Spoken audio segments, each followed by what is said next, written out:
I want to begin by saying, well, first of all, you all came back. How wonderful. But I'm impressed by saying something that I said in passing, and I want to be sure that it gets more than just in passing. People who are 40 or 45 and under were born with emergent sensibilities, and they're not going to be able to change it. Okay? The things that we talk about as emergent sensibilities are there. Any more than they change the color of their eyes. You were born in a different context, different sociological, cultural, temporal, everything is different. One of the more interesting things, and it does affect your work as clergy, is that people 60 or 65 and over are increasingly persuaded by much of what's going on in emergence. That is to say, when I go in to an emergence meeting or gathering, they call them cohorts. What we call parishes, they call cohorts. Don't know why. It makes no sense. Roman military unit, but whatever. When I used to go in, it was all fairly young people. Maybe a tenth were older. Now, when I go in, I'd say somewhere between a quarter and a third of the people gathered there are as white-haired as I am, which is to say that, I think it's to say, that somewhere over about 60 to 65, we get a certain impunity. We have time. We're not threatened in any way. I mean, I'm 78. I'll be 79 in a couple of months. I should hurt my career. I mean, what are you going to do to me? Come on, let's get real. And have a certain amount of money and time to do it with. I think there's another factor, too, and I want to address it this afternoon. I think that my favorite Carol Burnett joke of all was when she said kids and their grandparents get along so well because they have a common enemy. And I think she's right. I think she's right. And there is a push in almost every established congregation where I go on the part of the grandparent level to try to figure out what this is and to connect with it. I was in an all-day meeting about 3 weeks ago, as a matter of fact, and the 2 o'clock session started, and this woman didn't come in, and when she did come in, she was like this about 20 minutes late, and afterwards she said, "I am so sorry. I was Skyping my 9-year-old granddaughter, and I couldn't get her off the phone. I couldn't get her off the computer." And I thought, at 2 o'clock, she's got a 9-year-old she's Skyping with, and immediately the mother in me, kicked in, and I said, "Does your son know she's doing that?" "My son doesn't know about Skyping. He can't do it." Like, what hole did you crawl out under? And I thought, there it is. So all of which is to say, from a pastor's point of view, from a rector's point of view, from a church person's point of view, we need to remember that the growth areas in emergence Christianity are the 40 and 45 and under, and the 60 and 65 over in terms of their interest, in terms of people being attracted to the institution. Emergence is by and large missional. It is the nature of the institution to be attractional. It has to be. It has to, in order to have a tomorrow, it's got to have more and more numbers and more people and more money, right? Those parishes are growing all over North America and in the UK.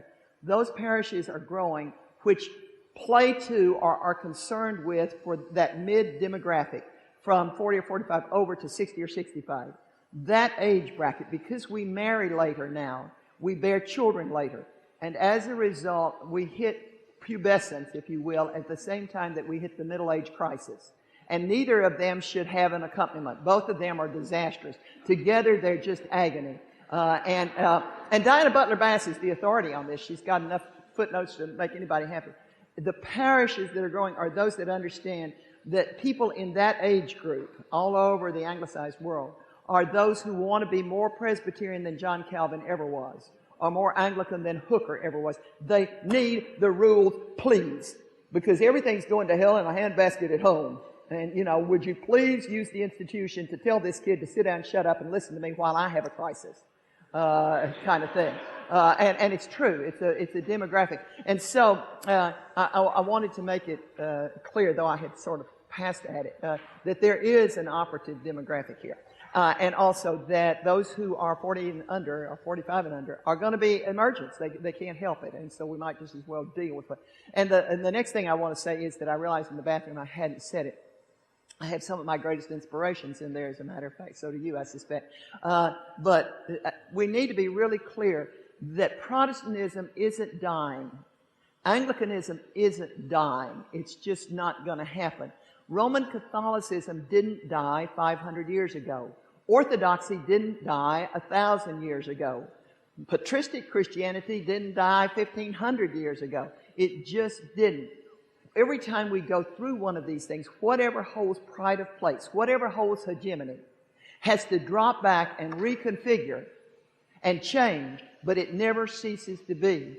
Anglicanism isn't going to die at all. The truth of it is, 500 years ago, if Roman Catholics had been as absorbed with figures as you and I are and our colleagues are right now, they would have been in total panic, because Roman Catholicism was going to... because there was nothing to make Protestants out of except Roman Catholics. So, of course, their numbers... I mean, let's get honest, It's true.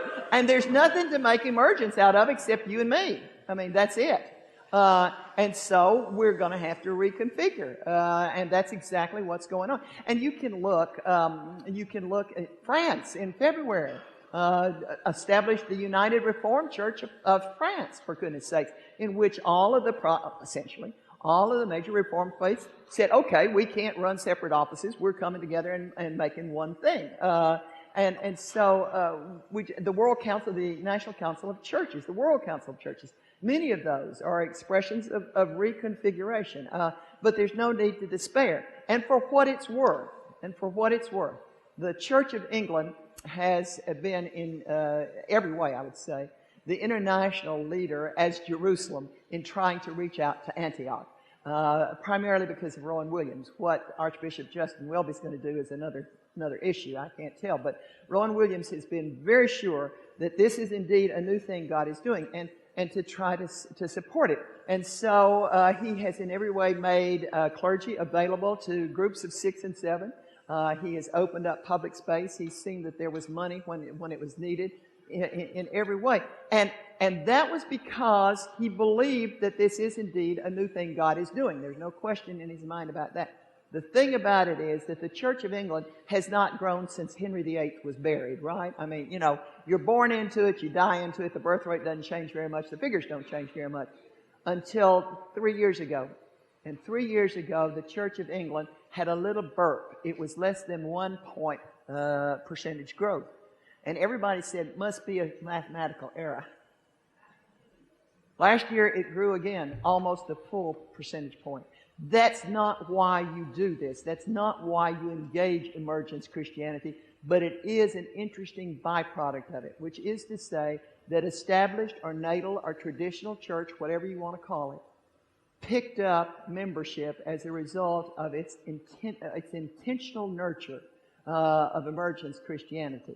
You can see the same thing 500 years ago when Roman Catholicism began to grow a little bit. After the Counter-Reformation had died down, it began to pick up some people too. People who had some Protestant leanings but who wanted to stay with natal church.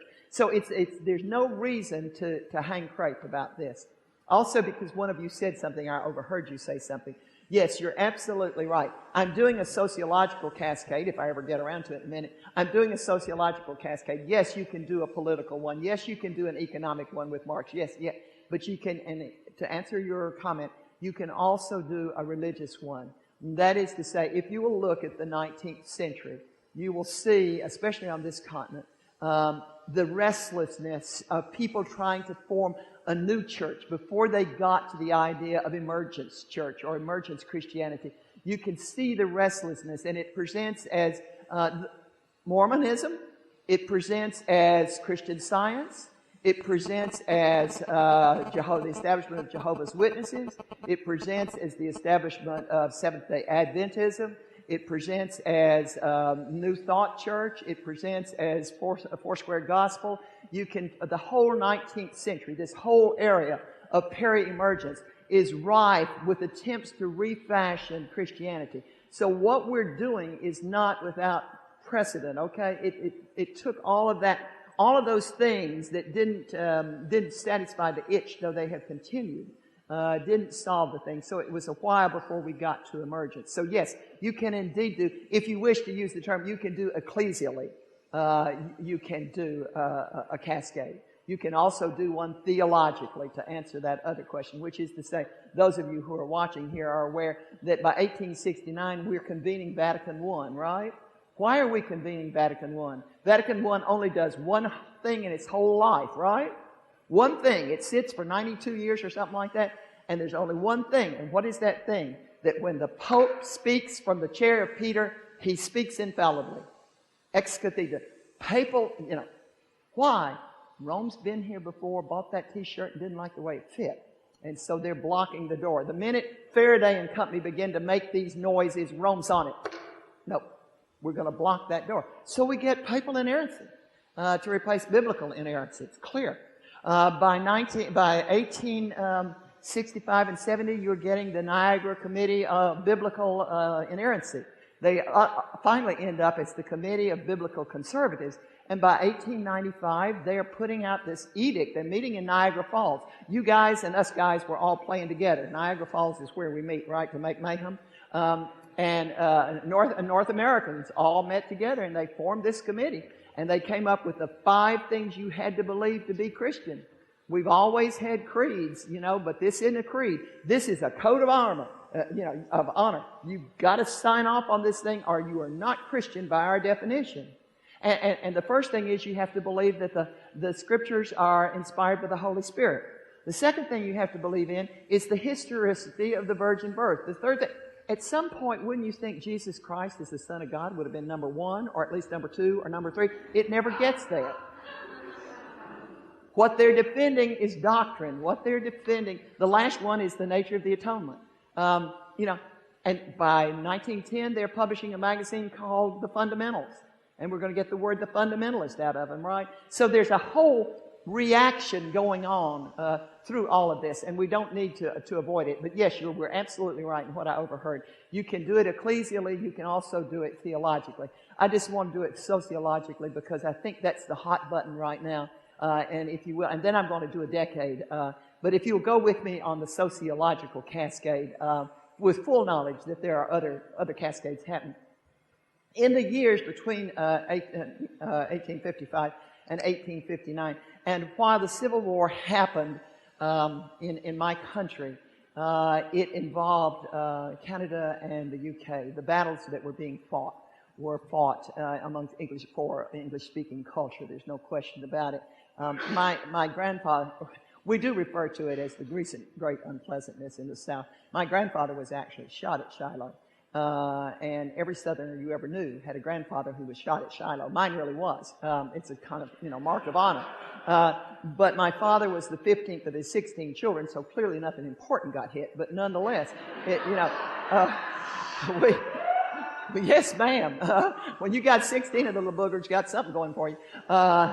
Took 2 women to do it, but that's okay. Not simultaneously in seriatim, okay? Nonetheless, in the years preparatory to Fort Sumter, to the firing by Yankee forces on Southern forces at Fort Sumter, there is a accumulated volume of correspondence between Northern churchmen and Southern churchmen.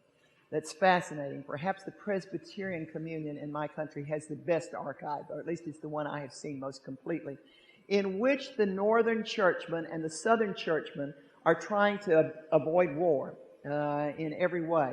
And the Southern churchmen, nearer and nearer as you get to 59 and the outbreak in 60 of the war itself, the Southern churchmen are saying, can we just get rid of slavery without calling it wrong? Now, there's a reason for that. Of course, it doesn't take a genius to see what their problem is. The Bible does not say, thou shalt go forth and buy a human being. It doesn't.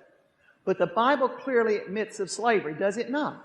Leviticus and Deuteronomy have provision for owning people. And you can say, okay, that's an ancient time and try to get rid of it. If you're a good Protestant inerrantist, you can't. But, if you're sort of a sloppy one, you can say, okay, that's ancient history. But you get to our Lord, and He tells 2 or 3 stories about people with slaves and about slaves. And you can say, okay, so that's a narrative sort of contrivance or construction. And then you hit Paul. Have you ever noticed we always hit Paul? It bothers me. If I ever get to the same place he is, we're going to have words, St. Paul and I. He said things only a bachelor could say and go home at night. But anyway, it's true. It's true. But you hit Onesimus and Philemon, right? There is no question that the Bible admits of slavery without a by your leave. It's a fool who says it doesn't. And so the Southern churchmen, because they were and traditionally have been a bit more Protestant than any other part of the English-speaking world, we're dying over this. Just don't call it wrong. We'll disestablish it, but don't call it wrong. It's the first major chip, sociologically speaking. It's the first major chip against biblical inerrancy or Protestant inerrancy, if you will. It is followed very shortly by those uppity women. In my part of the world, we give college degrees to women in being uppity because it's seen as a real virtue. I'm not a feminist, and I need to preface my remarks here by saying I'm not a feminist. I discovered years ago that you can't have 7 children by the same man and be credible as a feminist. It just won't play in Poughkeepsie. And so it won't. I got called down a few times, and I just thought, forget it. I will just admit I'm not a feminist. I am too old to be a feminist, probably. And from my point of view, and it's my one feminist joke, I don't understand why my younger sisters wanted to give up being superior just to be equal. That I'll never understand. And I'm dead serious. I am dead serious. But you'd always had the uppity women, but by the time you get to the First World War and the years after, you get women who say, I will own property. I will own property without a male co-signator. I will have a bank account. I will have one without a male co-signator. I will have these things for myself. And there is in Greek literature a great play called the Lysistrata by Aristophanes. And the Lysistrata has a very appropriate thesis here. The thesis is that if enough women get together and promise each other that at all costs they're going to have what they've agreed upon and what they want, they will get it because they can cut off the supply. And it's not supper we're talking about. And it absolutely worked. You can look in that your country, my country. These are the years in which we began to empower women economically. Now, is the Bible gender equal? I don't care how many translations you put out or how many you sell on Amazon. The Bible is patriarchal, right? It's an absolute fact. It's patriarchal. It's a fool who argues it's not. But nonetheless, what we've got now is the next blow, if you will, the next blow against that inerrancy, against that thing. Because now we're empowering women. Why are we empowering women? Because we want what it is they've got, even as they want what we've got. And so we come to a kind of gentleman's agreement, if you will, and we empower them. And we're going to continue to empower them, and we're going to take it right up to, let's go to 1941 to 45. 1941, December the 7th. I remember it so well. We were on our way to church. It was a Sunday night. I was 7 years old and had a new pair of saddle Oxfords, and the newsboy started yelling, "Extra, extra, Pearl Harbor bombed!" And my father bought a newspaper and turned around and went straight back home, and I cried all the way over my new shoes that I was going to brag about. And he kept telling me to hush, that I didn't understand the significance of it. So I remember Pearl Harbor very well. We had taken, in the States, all of the munitions, if you will, the materials of war, left over from the First World War and shipped them to Japan because we were too lazy, if you will, to disestablish them and recycle them. And Japan recycled them and sent them back. We called it Pearl Harbor. When that happened, there was you guys were in better shape than we. There was absolutely nothing to fight back with. We had nothing. I don't think many people realize how little there was. There were no arsenals. There was nothing. All we had was men. Johnny, we called him. Johnny, who was going to go off to war and whom we drafted immediately and gave him nothing to fight with. And all we had besides Johnny was Rosie. Originally, she was Wendy the welder, and then she became Rosie the riveter for us. And she's an icon in your country as well as in mine. I saw her the other day, whole bank of her, as a matter of fact, in the airport. She was all that we had. And Rosie went to work. Rosie did what she had to do in order to get Johnny back. She took the 2.5 kids down the sidewalk, down the picket fence to Grandma's house and left them. Grandma hated this war more than anybody else, but nonetheless, she did. And for the first time, a reasonably privileged female in Western culture is going to work outside of the home. Now, if she had been serf or slave, she would have been doing somebody's laundry or being maid to somebody. But we're talking about an established woman who has, a home, who's not destitute, going to work for the sake of the home. Now, let the record show, she's not going to make a career. She's going out there because it's the only way she's going to get Johnny back. And so that's what she's doing. But what happens, first of all, she earns money. Well, we paid in my country $24 a month to our corporals, for heaven's sakes. You couldn't feed anybody on $24 a month. She had to work financially. But she's got money. Secondly, she's got money that doesn't have anybody else arbitrating for her what she's doing with it. The University of Michigan has perhaps the best women's studies file I've ever seen. And it's full of stuff. Some of it would break your heart. And 2 or 3 of the things in there do break my heart every time I look at them. Which is to say, there are letters there, and they go something like this. Dear Mama, and this is Rosie writing home. Dear Mama, it took me 6 weeks, but I saved up enough money to get the lipstick, and you should see it, Mama. It's beautiful. I can hardly wait to go to church, but Johnny would never have let me buy it. Or the ones that moved me up. Dear Mama, he got it. He got the wagon. And you should have seen his face, Mama, when he opened it. It took me 6 months, but I got it for him, and he's so happy. And Johnny would never have let me spend the money that way. You see, what she's doing is she's beginning, followed by the fact that within 6 months of Rosie going to work, Rosie discovers she has some opinions. Rosie discovers also that she's very tired at the end of 10 hours. The University of Michigan is very clear about this. That she's very tired at the end of 10 hours of working. And then she remembers that Johnny sometimes was too tired. You know where this is going. Johnny was too tired to come home, and so he would stop at the pub and he'd get 1 or 2. And we were all really glad because he was a lot nicer when he came home that way, And she thinks, maybe I'll stop at the pub. So she calls Grandma and says, will you keep the kids a little longer? I'm going to stop with the girls. Now, is Rosie becoming a drunk? No. Do you all have the Watkins man? Do you know what the Watkins man is? The spice man that delivers by a house? Well, he's a big brown truck and he delivers spices and extracts and all of that. And we used to have a joke that only the Watkins man understands and knows, which is to say that any household that needed 3 quarts of almond extract a week had a problem.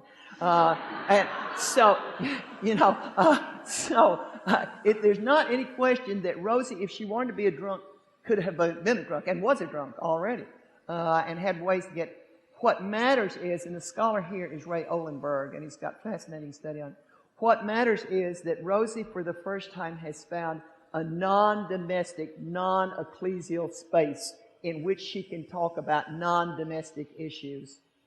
She's found what's called the third good place. Now, all of a sudden, she can say to a bunch of women with whom she's working, that part of the line is wrong. We ought to fix it. Or the boss is a jerk. I don't like him. Or think she can talk about something besides quilting and laundry and cooking and child rearing. She's playing with a world outside the home. And she's never going to forget that experience. Okay? There's nothing wrong with it. It just happens. Now, she does her job well, and Johnny comes home again. We call him June and Ward Cleaver because she goes back to being Mrs. Johnny, doesn't she? Of course she does. Absolutely she does. She's delighted to have him home, and it's just fine, except June and Ward Cleaver of the TV series only had 2 little boys. They should have had a little girl or 2. If they'd had a little girl or 2, we'd call them Gloria Steinem or Betty Friedan. Those names mean anything to you? Yes. Absolutely. Absolutely. And those are the girl children who were reared, who left childhood and entered adolescence in the years when Johnny was gone. And they are the girls who said, oh, things were different after Daddy came home. Before Daddy came home, and this really is not a dumping on guys. Believe it or not, it's not. I never saw a guy I didn't think was not worth looking at least twice. So please, please don't misunderstand. It's just a sociological fact. These are the girls who said, when Daddy was not here, I could ask Mama for something and I either got it or didn't get it, according to how much we had, and I believed her. Now I have to go ask Daddy, and I'm not quite sure whether I believe what he's saying or not, but I'm pretty sure when she says, go ask your father, I'm not going to get it. When Daddy wasn't here, Mama hummed a lot, and Mama even whistled, and there are records of this. And now Daddy is home, and he says, whistling women are like crowing hens. They come to no good ends. Yeah. And so Mama doesn't do that anymore. More to the point, and the records are clear here, these are the girls who said, when Daddy wasn't here, I didn't hear those ugly noises. I didn't hear those raised voices after lights out. And I'm not going to live that way. Not on my watch. And so you get them determined to go get a college education. In my country, and in yours too, I believe, there was a Bill of Rights, GI Bill, for us, in which those women who had served in the armed forces, whether it was as secretaries or army nurses or whatever, were as entitled to a free education as were the men. And they flooded back into school. And for the first time, we got a huge increase in women with a bachelor's degree. And so we're on our way to making some kind of gender equality, whether we like it or not. Now, what happens is, and here I beg your indulgence, gentlemen, we get to 1962, 65, in those years right there. We get there, and up until then, college degree or no college degree, the glass ceiling was uneven. There was a glass ceiling. A woman absolutely could not hold a premier position. She could not be head of house. She could not be head of a corporation. It just didn't happen. There was a barrier. And that barrier, which does not exist now thanks to living according to better chemistry, there was a barrier called Mrs. Murphy, which is a euphemism, which is to say that, once a month for about a week, a woman was not intellectually as acute as she was the other 3 weeks. She was socially uncomfortable to some extent. She certainly was emotionally labile. And my one joke is to say that I truly don't understand why it is worse to be emotionally labile, meaning angry as all get out, once a week and once a month and get it over with, as opposed to being mad as hell 31 days out of the month the way men do. I don't understand that, but nonetheless, there was that difficulty. In 1962, the birth control pill is finally formulated. In 63, it's released for some clinical trials, and by 64, it's available to everybody. Now, the impact for religion, and please understand Martin Marty, who is perhaps one of the two most respected religionists working in the English language. Today he's retired now from the University of Chicago. Martin lists 3 things in the peri-emergence that he says are absolutely imperative that we understand the implications if we're going to be church people. One of them is the birth control pill, for this reason. When it comes along, it's only about 6 weeks before some woman, and there are records of this also at Michigan, some women began to say, oh, the big boss is coming in from New York next week, or the big boss is coming in from Minneapolis in 3 weeks, whatever. And Mrs. Murphy is supposed to come that Tuesday, which means she could come on Sunday, Monday, Tuesday, or Wednesday. Anyway, I cannot afford to have Mrs. Murphy and the big boss in town if I want to be promoted. And so I will simply borrow 2 or 3 or 4 pills from next month and take them and continue to delay her coming until the big boss is gone. Now, and then I will tell the doctor I dropped them or something, or the dog ate them and you should see the mess the dog's in. Whatever, and get a new prescription. The point is that the birth control, The birth control pill doesn't control birth. I mean, obviously it does control birth, but that wasn't the impact of what happened. We've always been able to control conception to some greater or lesser extent. Says the woman with 7 children. But I wanted them. What can I tell you? But what we managed to control was the menses, and now, as you know, many women just don't have a period until for years, until they're ready to conceive a child, and they come off the drugs and for a year, and then they conceive, and then they go back on. Nonetheless, what had happened was we're beginning to get the leveling. What has happened now is, and we arrive at where you and I are right now, where in many households the woman earns more money than the man, right? Yeah. Or there are men who stay home and are house husbands. Or they just simply run 2 careers. And what changes subtly at first, but what changes dramatically before it's over, is that now for the first, Johnny has always gone out before and worked for the home. It was always for the sake of the home. He went out and conquered the world and came back and brought it to the home. Now, he may have misbehaved out here. And that's okay. As long as we were playing the game that it came home and he was doing it for the sake of the home, and she regulated it. Now what we've got gradually, but now dramatically in our lives, in our time in 2012, is we've got, she goes out to conquer the world, he goes out to conquer the world, the 2.5 kids go to daycare for 8-10 hours after school, everybody comes home dead tired at the end of the day, right? What I just did is, instead of the home being the center for which the world was engaged, the home now becomes the place that restores you so you can go engage the world. And what happens is that in that home, as it happens, there is a huge change in what's going on. It's hard as all get out to get carry out from Tim Hortons and bring it home and bless it with any kind of meaning, right? You know, it's not a blessable. It's just carry out, for crying out loud.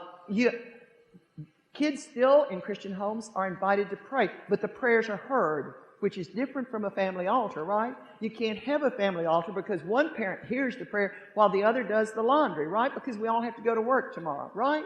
Thing after thing. The British, who are way ahead of us in dealing with emergence, are very sure that one of the things we have to go back to is the understanding of tent, synagogue, and temple as the way in which the Abrahamic faiths have always been transmitted and the only way they're ever going to be transmitted. And that what gets lost right here in 62, 63, and 64 is the tent. Because what happens is, and I'm all for all my laughing, I'm all for feminists. I've profited from it too, no doubt. Certainly my daughters have. But for all of our talking about it, what happens when feminism comes along, when we get equality? What happens is that mother is not at home. She's not there. The kids aren't at home. They're in daycare right until 5:30 or 6. So nobody is just casually transmitting the faith. That's what's not happening. One of the things that has to happen in your parish or wherever you are, and I hear it more and more wherever I go, whether it's here or home or in the UK, more and more, that the traditional or inherited church needs to find some way to provide the grandparenting skills that allow for the transmission of the faith at the 10th level. Because the young parents, the 40s to 65s, the 20s to 40s who are having children right now, don't have those skills. They were reared after the birth control pill. I'm not being clear, I can tell by your faces. The young people who are parenting right now were reared in what's called a biblically illiterate age, if you will. They never got the tent or the domestic transmission because mama wasn't there to do it. And they are now rearing children into the Christian faith that they don't know how to shape. And one of the imperatives on inherited church, a traditional church, is to find a way to show grandparents how to jump that thing and get to those children so that if it's not mama's tent, it's grandma's tent that prepares them to go to synagogue, that prepares them to go to temple. It's an imperative part. I can't overstress how significant it is, or how much I'm now hearing from professional clergy around the English-speaking world about the need to find a way to take those of our congregants who are 60 and over and show them how to do that thing, how to teach the principles of Christianity in such a way that we go back to domestic transmission. So, anyway, we get this, and we're off, and now women are totally equally, if you will, are equally employed, and financially they're doing very well. And what I jumped in between is a period right here, when from right here to right here, and mainly, if you will, 46 through about 50, 1946 through 50. Those are the years when Johnny comes marching home again. Those are the years in which some of the Johnnies who came back aren't all right. We didn't have post-traumatic syndrome, trauma syndrome then. We still had shell-shocked as a definition. But some of our guys came back, your guys, our guys, Brits, whatever, came back absolutely ruined. As one bishop said to me not long ago, they came back card-carrying bastards, and there's no other way to put it, and I suspect he's right. So damaged that they were unfit. In the Presbyterian congregation where I was at that point as a child being reared, there was a wonderful blonde woman. She was little and had the figure to die for, and I was never going to be blonde or little or have the figure to die for, and I think I idealized her because I was 11 at the time. She had two little girls. One was 7 and one was 4. She had been born about 3 months after her father shipped out. When the war was over, he came back. He had been an ideal man, a lovely man. He came back so completely damaged that nobody could even talk to him. He snarled, he cursed, he was everything wrong. But the Bible says, thou shalt not divorce. Our Lord says very little about sexuality, very little. But it's very clear that divorce is wrong, or at least in our canonical scriptures it is. I have a feeling that if there had been a more complete record, he would have allowed for a get. I don't know. But nonetheless, what we've got says, divorce is wrong. This woman, this beautiful woman, stuck with this awful man for about 9 months, because the Bible says thou shalt not divorce, until he picked up the younger baby and threw her into the wall and broke the arm straight out like this, saying, it's not my kid, couldn't be my kid, I wasn't here when, 3 months after he leaves, she's born, there's no question it's his kid, trying to kill the kid. At that point, the woman divorces. Now, this is a good Presbyterian church, all right. At that point, she divorces him, and everything is fine until the Sunday after the decree is final. When that decree is final, 2 of our elders, God-fearing, good human beings, go out and meet her and the 2 children on the street and take her up to the balcony so she will not in any way contaminate, as an adulteress, contaminate the nave.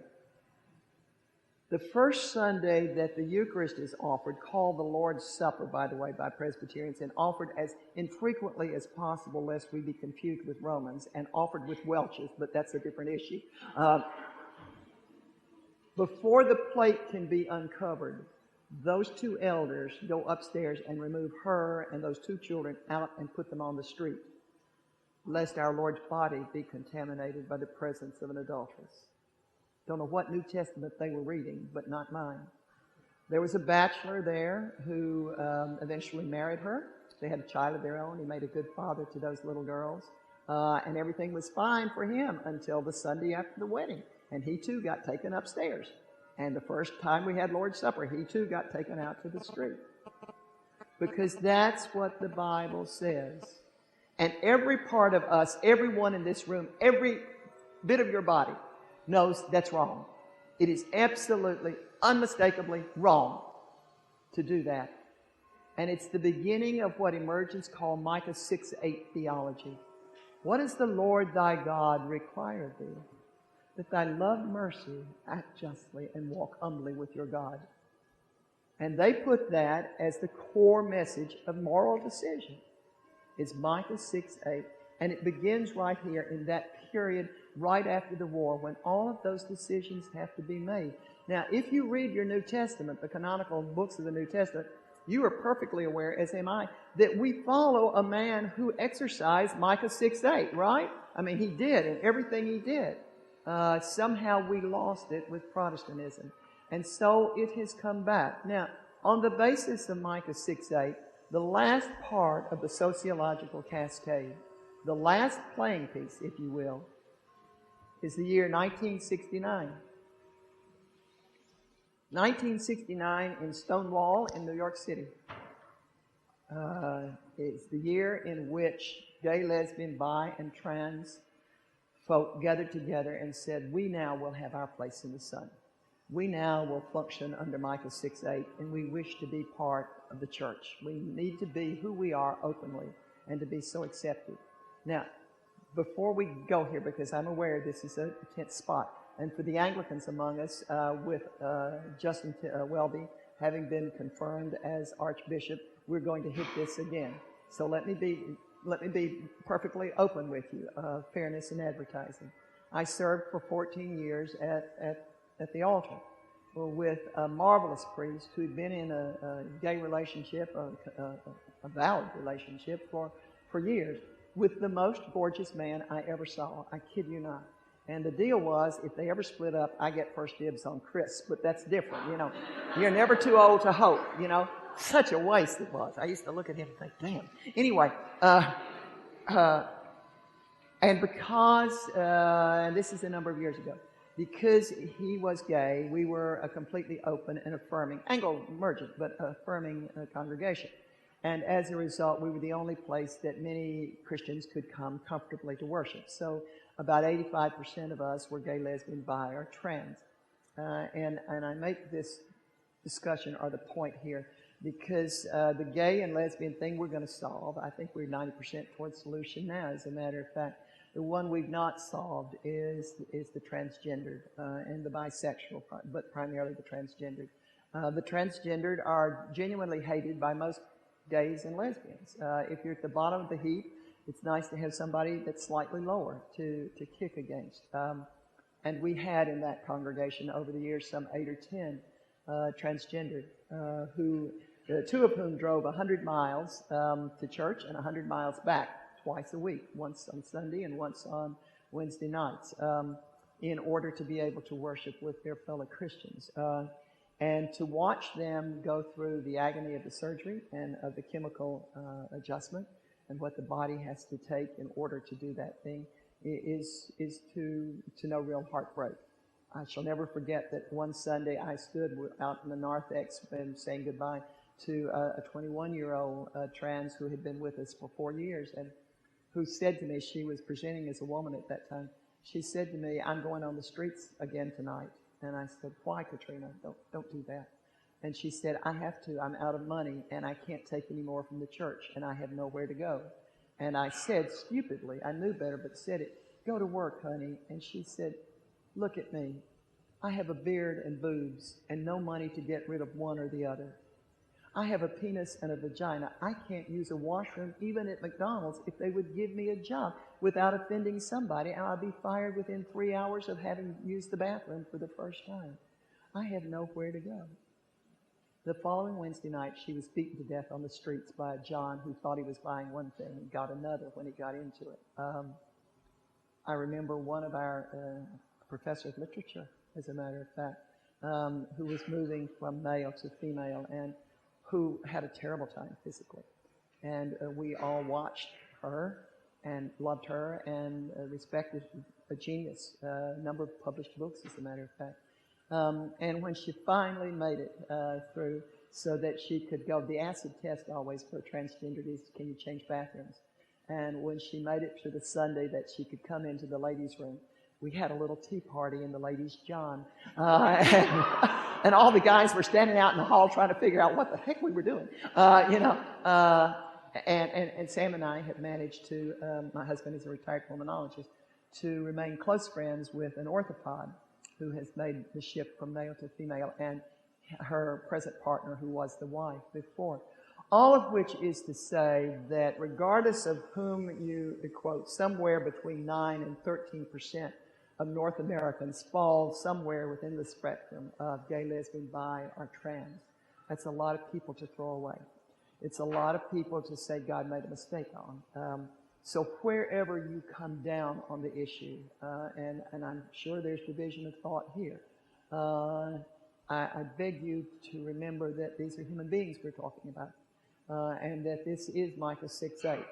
And regardless of what you do about that, as an academic or just at purely intellectual level, I urge you to understand that what that is not about the gay lesbian issue per se. It really isn't. What it's about is that this is the last playing piece. It's the last puck in a deadly game. And when we do, as I'm sure we're going to, when we ordain, and the Episcopal Church in the U.S., this GC in July, actually introduced to our whole communion some 5 transgendered rectors who had been under the radar, but with the knowledge of their bishops had been ordained and had been given positions, so that it's wide open in the States. But whatever we do, we need to understand that when this one is played out, there's nothing left, sociologically speaking, there's nothing left to play sola scriptura, scriptura sola with. Is the Bible opposed to homosexuality? You bet your sweet life it is. Is it patriarchal? Of course it is. Does it admit of slavery? Of course it does. Does it contain Micah 6:8? Yes, it does. And what you do with that is up to you. But Emergence are very clear. They're going with Micah 6:8. Absolutely going with Micah 6:8. And so, sociologically, that's what happens.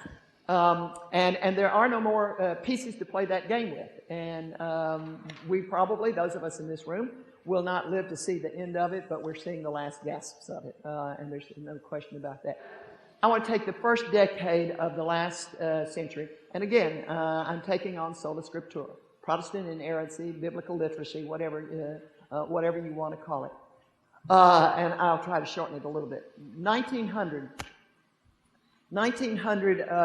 is the year in which a rock star, there weren't many rock stars in 1900 because there wasn't anything to make rocks out of, stars out of. There wasn't enough media to do it. But there were 2 of importance. Enrico Caruso, if that means the singer, if that name means anything to you, and Albert Schweitzer on the organ.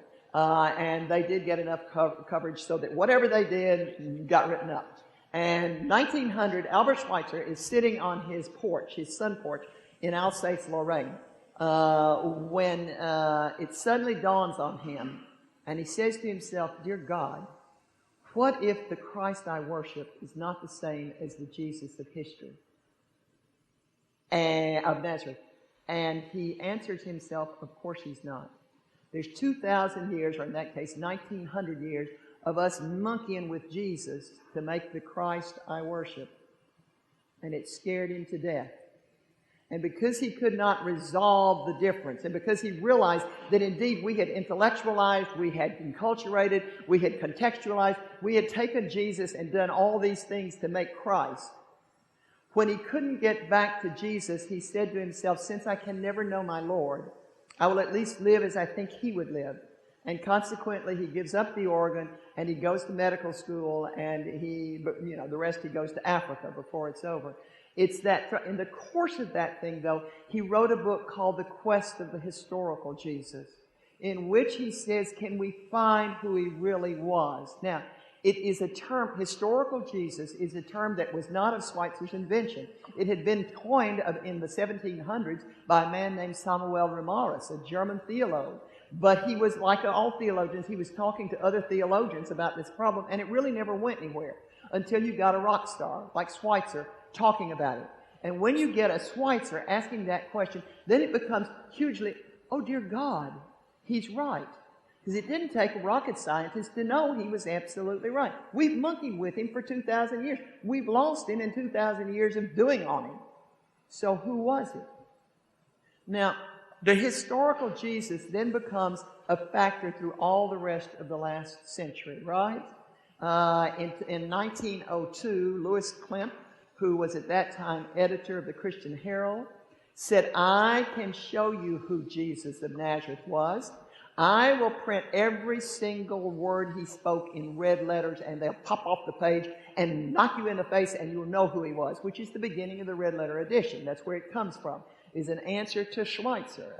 And so it goes. By 1903, we've got Schofield saying, Robert Schofield saying, "I can cross-reference and show you who he is." And you get the Schofield Bible along with dispensationalist or premillennialism or whatever it is. I never could figure out whether it was pre or post. It never made any sense to me. But it's all a response to this. By 1945, though, you're getting Nag Hammadi, right? And you're getting the discovery of scriptures that we didn't know. We're back now to the bishops saying nothing wrong with biblical literacy, inerrancy if you can tell me what the Bible is, and the inerrant part's bad.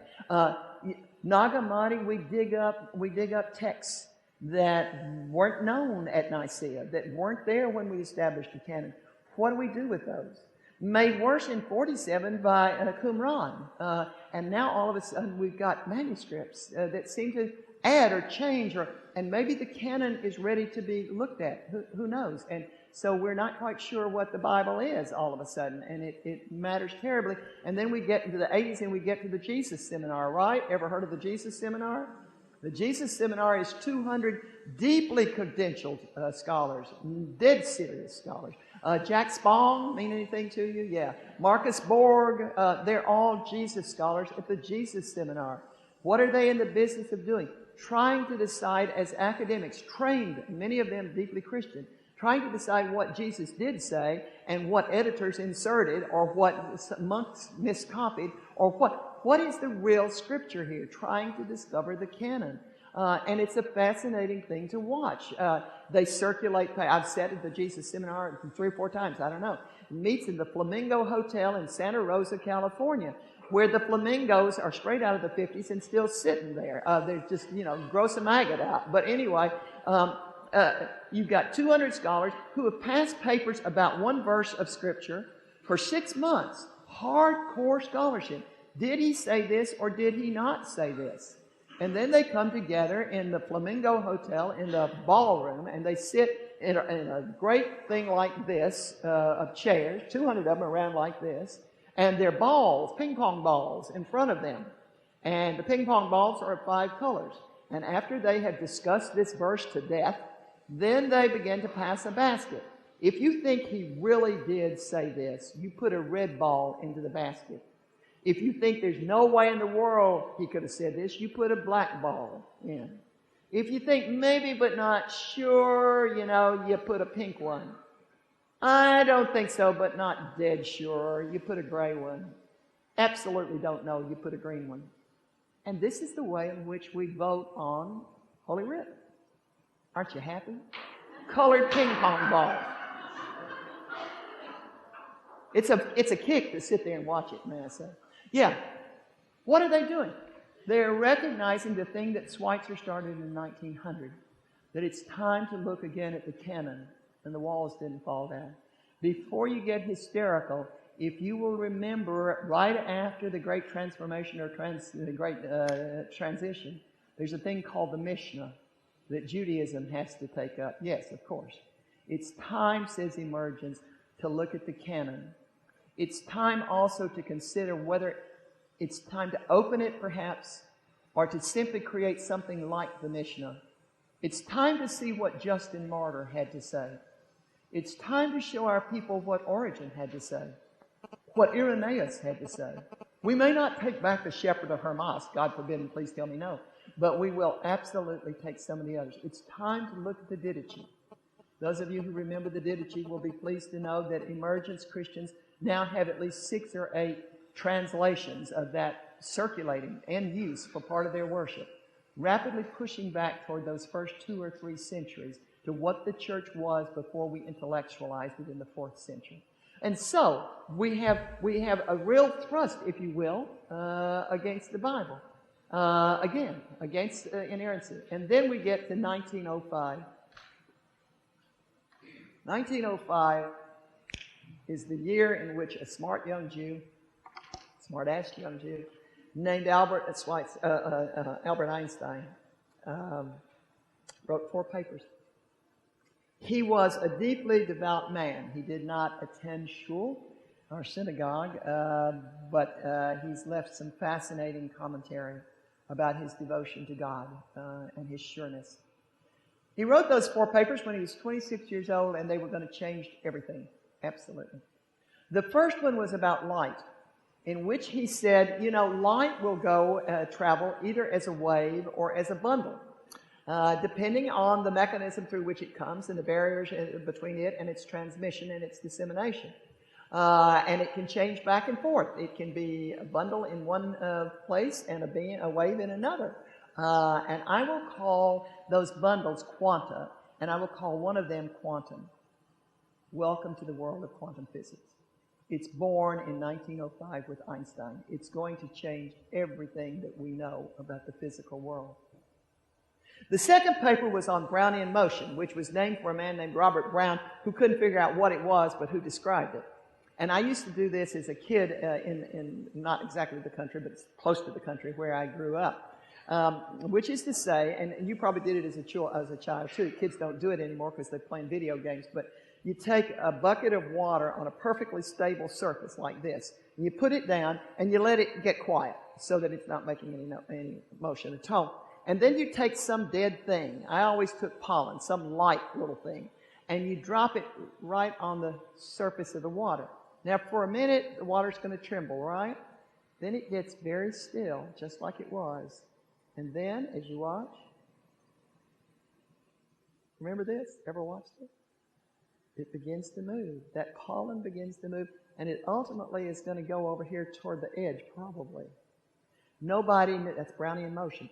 Nobody knew why it did that. And Einstein said, it does it because you're asking the wrong question or you're making the wrong assumption. You're assuming that stuff's dead. There is nothing, said Einstein, there is nothing in creation that's dead, ever. Should scare you straight into church. There is nothing ever in creation that's dead. And then he said, I can show you it's not dead because it's made up of atoms. And atoms are made up of neutrons and electrons and protons and he didn't say quarks because we weren't there yet. And if you'll give me time, I'll bust it open and show it to you. Welcome to Hiroshima. Welcome to our ability to absolutely destroy the whole earth and to destroy each other. Welcome to a whole new understanding of what it means to be aggressive, of the chance you're taking. Welcome to Syria. Welcome to the Gaza Strip. Welcome to Iran. Welcome to this afternoon's news. There it is. And nothing is ever dead. Then he wrote the third paper, all in 1 year, in which he said, at the micro level, I can tell you how fast something's going, but not where it is. Or I can tell you where it is, but not how fast it's going. One or the other, because the two are relative to each other, because all things are relative to each other, and we call this special relativity. He hated it. He went to his grave absolutely hating it. He so wanted a spot that was firmly fixed, that was right here, and there is no spot. Everything is relative to everything else. Nothing exists except in relation to something else. It was followed in 1915 by his paper on general relativity, in which he tried to undo that. In 1927, Heisenberg wrote the principle of uncertainty, or the uncertainty principle, following up on this. The important thing is, welcome to almost all, of 20th century philosophy. That is to say, what Einstein proved in the physical world is that everything is related to everything else. And when you get that established, you get relativity. And relativity becomes the theme song of philosophy in the last 100 years. Welcome to Foucault. Welcome to Derrida. Welcome to the existentialists. Welcome to Caputo. And if, seriously, ladies and gentlemen, in the clergy especially, if you don't know who those people are, go find out. Emergence clergy, if there be such, or certainly emergence leaders, are very afraid of seminary education. They're afraid of seminary education for a very good reason. Seminaries come with the Reformation, and they are almost all owned by churches. They're owned by denominations for the purpose of seeing that the rightness of doctrine goes right through to the people who are being ministered to by that clergy person. That, what emergence will say, is not an education, that's a programming process. Give me a doctorate, a PhD, and many of them have them. Give me a doctorate in philosophy from a secular university. Give me a doctorate in 20th century philosophy, and I may be able to talk to my people in a reasonable way.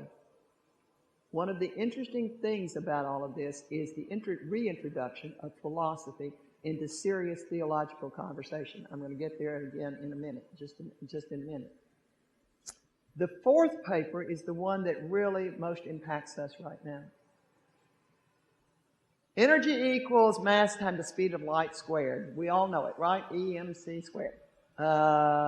We've known it from the get-go.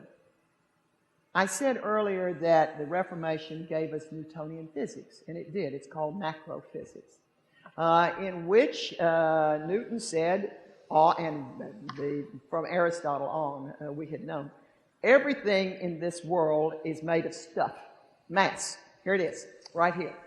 And Newton said, if we slice it and dice it enough, into enough small pieces, we will ultimately get to what it is that is creation. We can.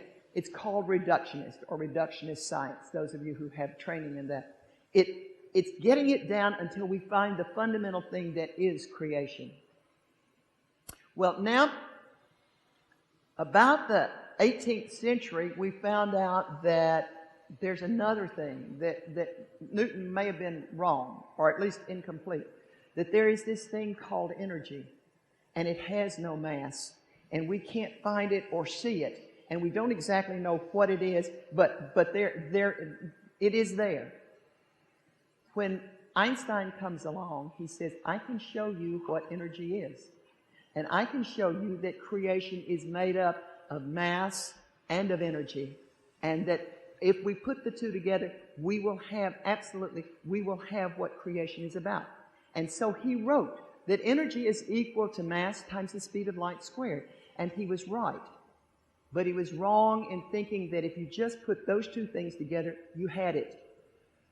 Because by 1940 and 45, we were getting men like Alan Turing, if that means anything to you, or Claude Schumann, or Norman Weimer, and if they don't, you need to go look them up too. They are men who are beginning to say, there is mass. That's right. Creation is mass. Also, however, there is indeed energy, but there's one other thing. And when they say it, they are working on the basis of something that began way back when Charles Darwin, when Charlie was doing his kick. When Charles Darwin produced The Origin of the Species in 1859, almost every scientist working agreed with him. There wasn't any question that he was right on. But there were some scientists, active scientists, who said, but it doesn't explain everything. The most articulate, if you will, of them was a man named Lewes, L-E-W-E-S. He's not the only one. He just wrote 20 books that makes him so articulate you can't bear him. H.G.W. Lewes, if you want to look him up. Lewes said, we have known from the time of Aristotle that the whole is greater than the sum of its parts, which is what Darwin is really saying. But occasionally there is a time in which the whole is not only greater than the sum of its parts, it's greater than anybody could have predicted from a careful analysis of the component parts. It makes no sense. And so Lewes postulated that somewhere, not top down, because they didn't believe in that either, but at some point there is a thing that comes in from somewhere laterally, right here near the top or on the side, if you will, of the new thing, of the new whole, and diffuses through all of it. And he said, for instance, human consciousness cannot, or intelligence, he called it, cannot be explained by Darwinianism. Now, those of you who have creationist friends are very aware that this is one of their arguments, that you cannot explain human consciousness with the origin of the species. You can't. Lewes was the first to say, with his friends, the first to say, that won't happen. Something comes in right here. And we don't know what it is, but what it causes is an emergence of a new thing. There's our word. Emergence of a new thing that is greater than you would ever have been able to see or predict or construct from its component parts. And they did all kinds of things with it. And before the turn of the century, they're calling it emergence theory. For what it's worth, the Great Emergence was named by biologists and chemists out of the lab. It was not named because it looks like something is emerging, which is what's wrong with the name, which is why I really wish we could call it the Great Convergence and get over emergence. Emergence was named in labs because it reflects this thing of something coming in and creating a whole greater than its parts.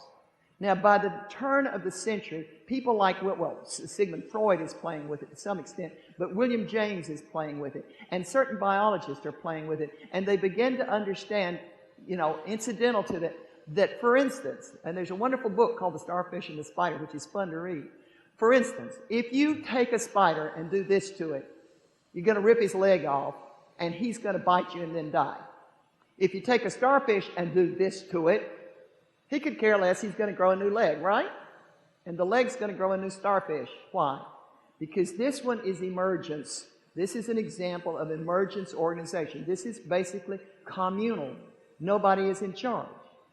When you watch a flock of birds go by and one comes from around the back and takes over and starts leading, and then in 20 minutes another one comes over and starts leading, and then it's emergence theory. Nobody's in charge. E.O. Wilson, one of the more prominent entomologists working in the English language right now, has a wonderful novel called The Trailhead Queen is Dead.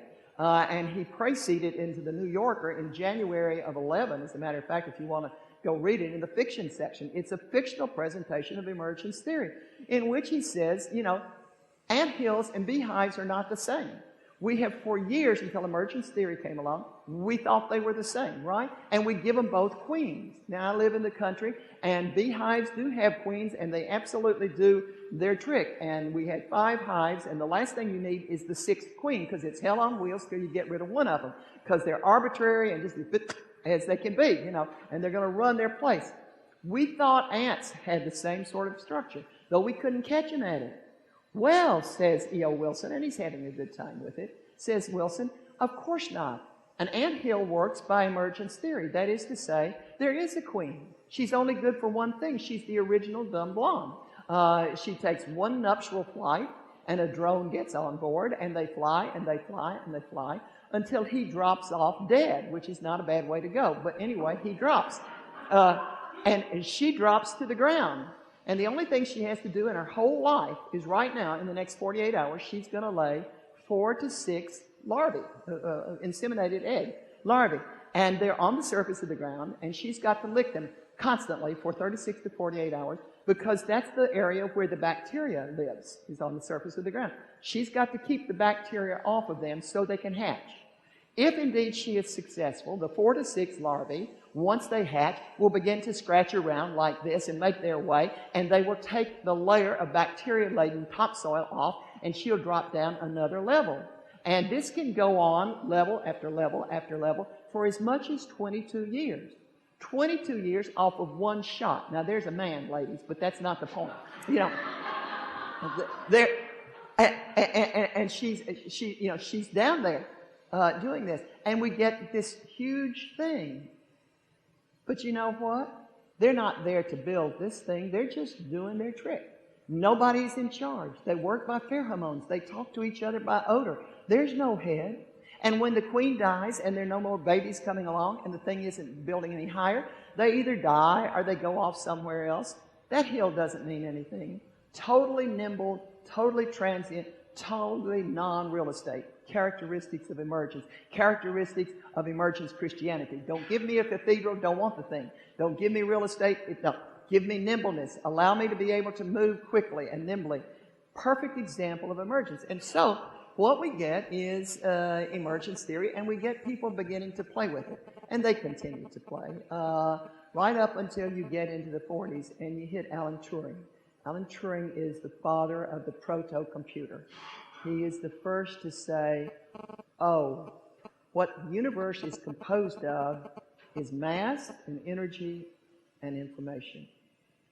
All of creation can be reduced to an expression of 0 and 1.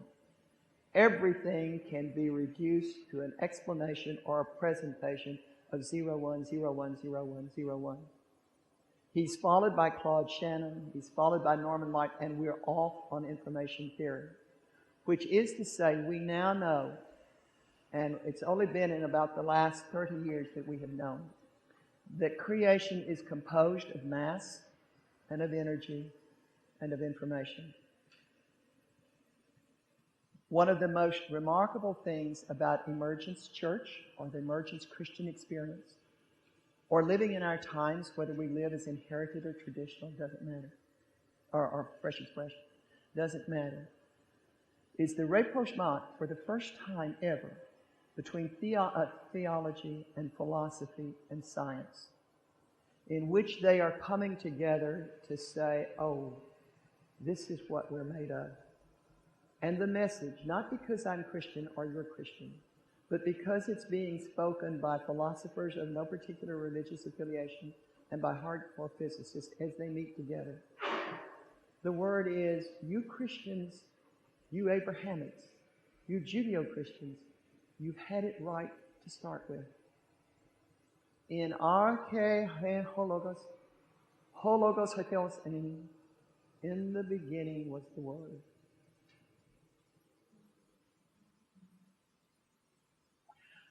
And so it is that Emergence embraces science and philosophy as well as theology, because it's come to be in a time and a framework where it is clear that indeed the third and probably final component of creation is indeed information, hologos.